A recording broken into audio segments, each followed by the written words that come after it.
gamers, Power Heel here, and we have an interesting topic for you today. It is, do we think Blizzard will bring back GDKP for the Burning Crusade? So I'm gonna, start this video by just saying right off the bat, I have no idea what they're gonna do, not even close, and but I do have some thoughts and ideas, and lots of people are talking about this. There's lots of clamor about it, so I think it'll be fun to give my opinion, hear what you guys have to think, especially because the last video, or the last couple of videos have had so many comments, so it'll be fun. And we'll talk about it a little bit. I'll give my thoughts. Now, this video isn't going to be about should they bring it back, because we already have videos about that. You guys know how I feel about GDKP, but this is purely going to be about will they bring it back. And I honestly think it's a very simple decision from their perspective. It's a very simple decision in general, but it's going to really depend upon things that we don't know. And the main thing that we don't know is what is the real reason why they banned GDKP in the first place. Right now, if you haven't kind of caught up with Blizzard or kept up with everything that they've put out in terms of GDKP and stuff over the years, we'll kind of catch you back up really quick here, right? And basically, the reason or justification that they gave for removing GDKP was it kind of ruined or harmed community/guild cohesion, I would say. And what they mean by that is it's really about the loot and the loot systems in the guild. So think of like a loot council, which is kind of the most stereotypical, archetypical way for a guild to dole out loot, right? There's so many factors that kind of come in, and a lot of them have to do with the guild as a community. How long have you been there, right? How good of a player are you? Do you help people outside of the game? Are you friendly? Do we think you're going to stay long-term to help the guild? Like all these things kind of factor in, and a bunch of other factors as well, and they all kind of combine and amalgamate together, and you arrive at some decision of whether a player actually get this item.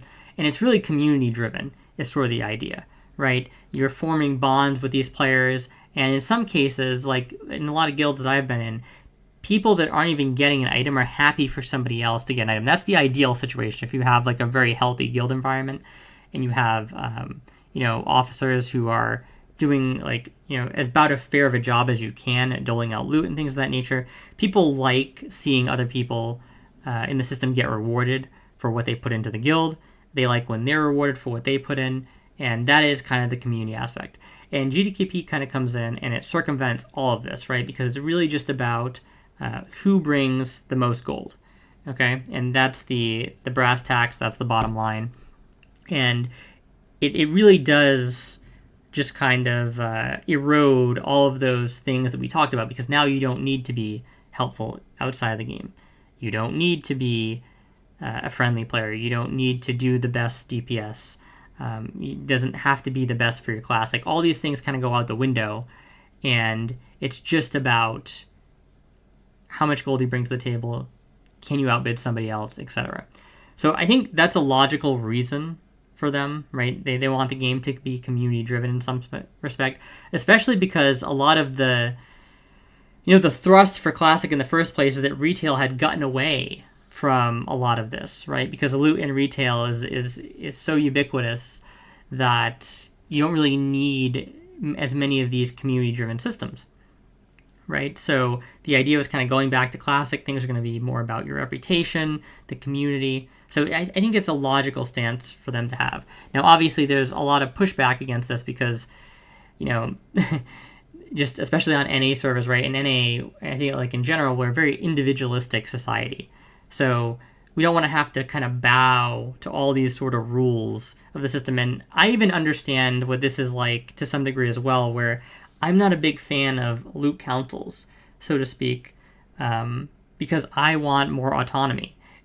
It's not even necessarily that I think they're going to be corrupt or they're going to be run poorly, but I know I just have certain ideas of what items I think are good, what items are going to be of maximal benefit to my character, and I want to have the freedom to pursue those with the most freedom possible. That's why I basically made that video a while back about why I think soft res is the best system. Obviously, outside of we weren't counting GDKP in that, but assuming GDKP isn't going to be in the mix, I think soft res is the next best for a guild anyway. And so even I understand that kind of struggle. But yeah, I think that's the main reason why Blizzard that's the reason that they claim why they went away from GDKP, right? And we'll kind of investigate that in a moment more. But I do just want to talk about the GDKPers' response to this, because the people who love GDKP, they tend to provide this counter argument of like, well, what do you mean? Like, we're building our own super inclusive, cohesive communities, like I love going to the GDKP with my boys and getting paid out 5K gold, and if I don't get any items, and it's super fun, we have the same roster, we're joking, we're laughing during the run, and that's kind of their version of guild cohesion. And I'm not saying that that's wrong, but it is different from what Blizzard is talking about, right? Because again, there's no it's almost like think this is going to be a weird analogy, but think of it a bit like a marriage, kind of, right? And like the purpose of a marriage, right? There's lots of people out there in the world that think like, well, what's the point of getting married, right? We don't need a piece of paper. We don't need any of that for our love or whatever, right? We don't want to financially entangle ourselves. Like, what is the point of that? We know that we love each other.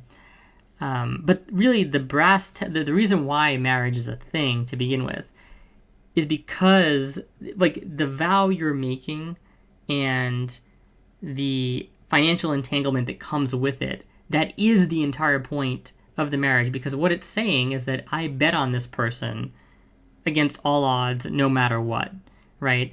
I think that they are the person for me. They're not going to screw me over. They're going to be with me in sickness and health and everything like that. And that is why the financial entanglement comes in, because like you're putting your money where your mouth is, right? And it's kind of the same thing in this situation. If you're a GDKPer and you're making that argument like, oh, but bro, it's so fun when I raid with my boys and it's super fun and all that. And it's like, it's a very surface level of entanglement, because at any point you can just kind of break away with the system, and you come away basically unscathed, right? Because in every run you are getting a return if you didn't get an item, or you get an item. So you either get an item or you essentially get paid out, or a combination of the two, right? So you're benefiting from every run that you go to, no matter what. So if the GDKP fails, people quit, things disband or whatever, none of that harms you, because you just move on to the next GDKP or whatever it is you're going to move on to, right? The stakes are a lot higher in normal guilds, and I think Blizzard likes those stakes to exist. They want that friction, is kind of what they're saying when they talk about the communal aspect, right?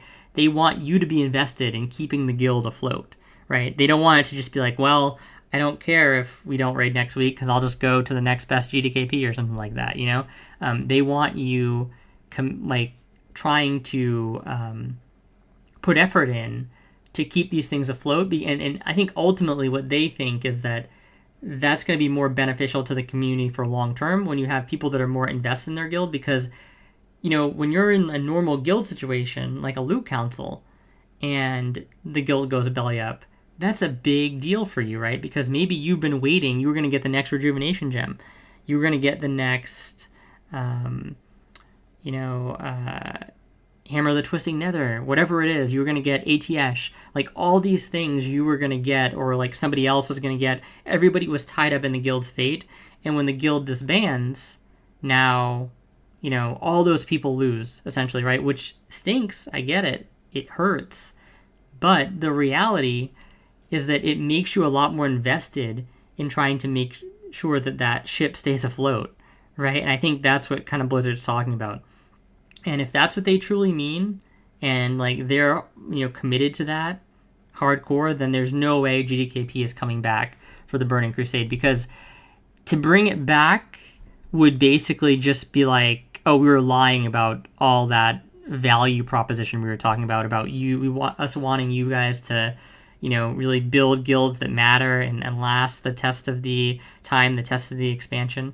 It would basically have all been BS, right? If they just cave to the community pressure, and I wouldn't think it would be a good look for them. and it would also just be against the principles that they mentioned in the first place. Now, a couple other options though, right? It could be that there's other reasons why they removed GDKP in the first place, and it wasn't really about the communal aspect. And there's two main ones that I see. The first one is that, they actually did think that GDKP was going to help or solve RMT. Now, I don't think that this is the case, really. I don't think that they're naive to think that, not having GDKP in the game was going to, just completely solve RMT. However, there are a lot of people that do seem to think this, and a lot of people, I think, actually think that this is Blizzard's rationale for why they removed it in the first place. And, that's, at least on paper, that is incorrect. Right now, it could be the case that that's true, but on paper, it's incorrect. Like I already explained to you the reason that they gave for why GDKP is not currently in the game anymore.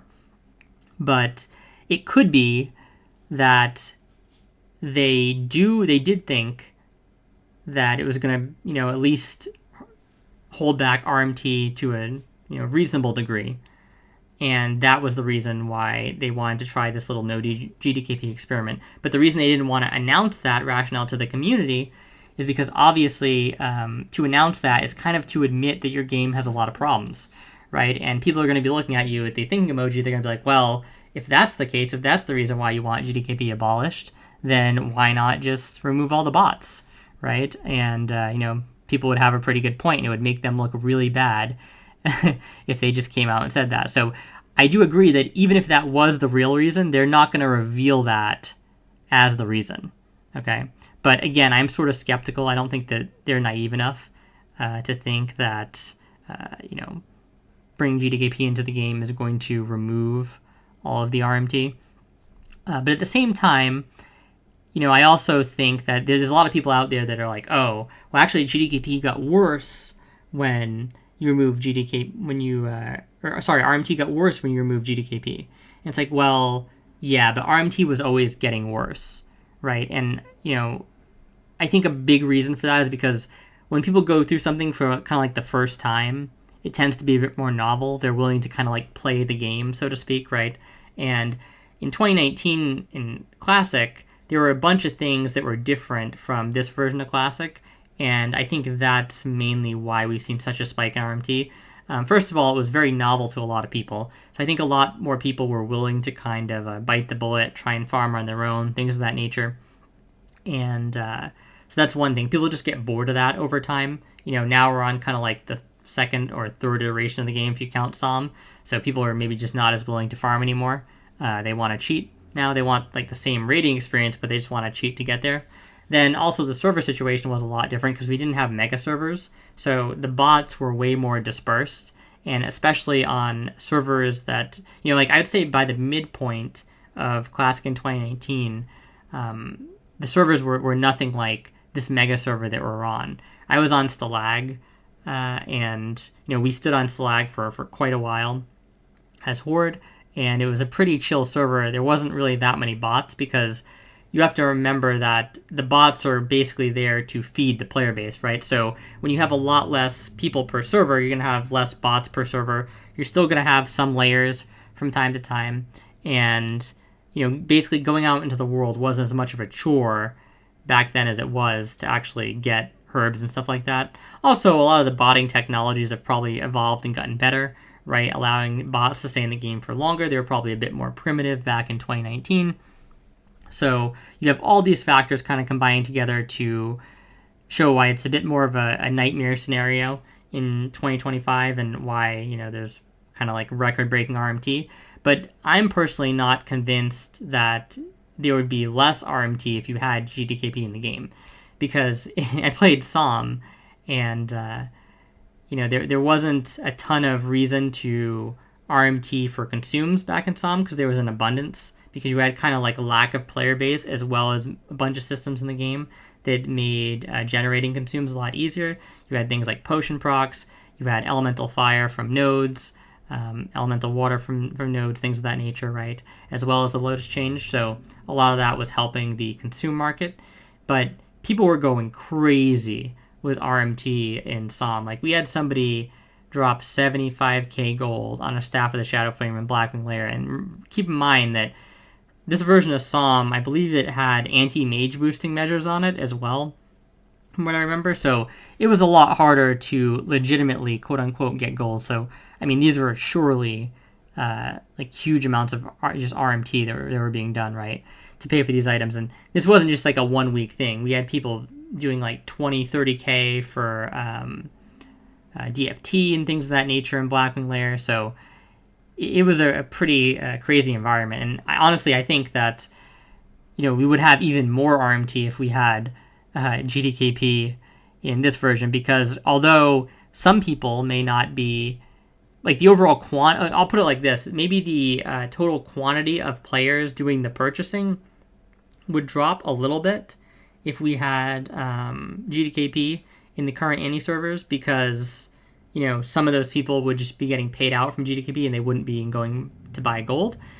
But the actual quantity of gold being bought, I think, would definitely be more if we had GDKP, because people would be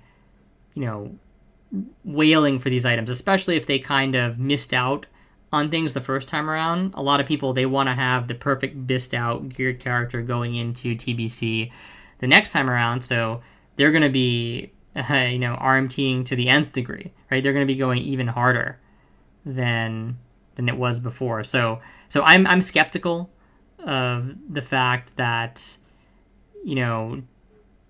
not having GDKP reduces. A lot of people are making that claim. They're like, oh, well, having GDKP clearly reduces RMT because, look, the RMT is much worse this time around. It's like, well, no, RMT is worse this time around for a lot of different reasons. And I think if you were to put GDKP back in, we'd see even worse RMT. So, yeah, I don't think Blizzard is on that train of that they thought it was going to solve all RMT. But I also think that they probably have the analytics on their end to determine that, yeah, it was probably going to be even worse if we didn't do this time around. So that's kind of just another point in the court of not having, not bring GDKP back for TBC. But the final one is a little bit more interesting, the final point. I think the final point is how much do they care about community sentiment, right? It could be that they don't really have a strong philosophical feeling about GDKP like they talked about in the post that they put out to describe why they're removing it. And it could also be that they don't think that it's really going to curb RMT, right, to remove GDKP. Or maybe they did think it was going to curb RMT. It could be either one, really, right? But regardless, it might just be that they want to, show that they're listening, quote unquote, to the community, right? And that's the most important thing for them. So regardless of if they think it was going to help the economy of the server or hurt the economy of the server, regardless of how they felt about, it affecting the game's long-term health and the communal bonds they were talking about, regardless of all of that, it might just be that they wanted to listen to the community sentiment. And the community sentiment at the time, kind of going into this next batch of servers, was to remove GDKP, for sure. Like, if you looked at Reddit, right, that was the biggest sentiment that you could find on Reddit. Some YouTubers were echoing it and things of that nature. So if that's what they were really basing everything off, if everything else was BS and everything they said didn't matter at all, and they were just faking or pretending, and it was really just about, well, they're saying they want it removed, we're going to remove it, try and make them happy, right? Then, if that was the case, yeah, we might get GDKP back for the Burning Crusade, because if that was the case, then the sentiment has seemed to almost shift completely in the opposite direction, right? Because a lot of these people now realize that, hey, it's kind of hard to make gold if you're not, getting fed by the whale every week. His scraps after he's RMT'd like 100k gold or 200k gold to pay for his Gressel, it's a bit harder to scrounge up gold for consumes. So if that is the case, then GDKP is definitely coming back for the Burning Crusade. So yeah, I think it just really depends on if they were kind of BSing us in the beginning, if they meant what they said about the community aspect, or if they were just lying through their teeth. They only care about community sentiment. And obviously they didn't want to touch the botting issue with a 9-foot pole, so they kind of made up this nice, sweet justification that they gave us. But they really don't care about that. If that's the case, it's coming back in full force. So we'll have to see. I think if it does come back, we'll probably get a spiel from them about how, it's okay to bring it back now because we're doubling down on eliminating the bots. Whether or not that's true, we'll have to see. People have been talking about, getting bans a lot more recently and then becoming a lot more strict on gold transfers and things of that nature. So that'll be interesting. And it's funny, it could kind of go in one or two directions, right? It could go in the direction of like, well, now we have much better detection in all these other ways, so we feel more comfortable bringing GDKP back into the game because we're going to really hammer the bots. Or it could just be that, we're going in completely the opposite direction where it's like any sort of, trading of gold between players for services or something like that is going to be heavily policed. So they're going to start coming after boosting. They're coming after GDKP. They may even come after sort of like the secret GDKPs that we're seeing emerge, or we've seen emerge a while back, right? Where people are paying for items with different things, or paying for items way beforehand and then getting the item in the raid. So items are essentially hard reserved, but they're hard reserved because somebody's paying for them, right? So they may start to come after all these different things. Who knows? But yeah, those are some of my thoughts on the topic, and I'm curious to hear what you guys think. And I will talk to you guys next time. See ya.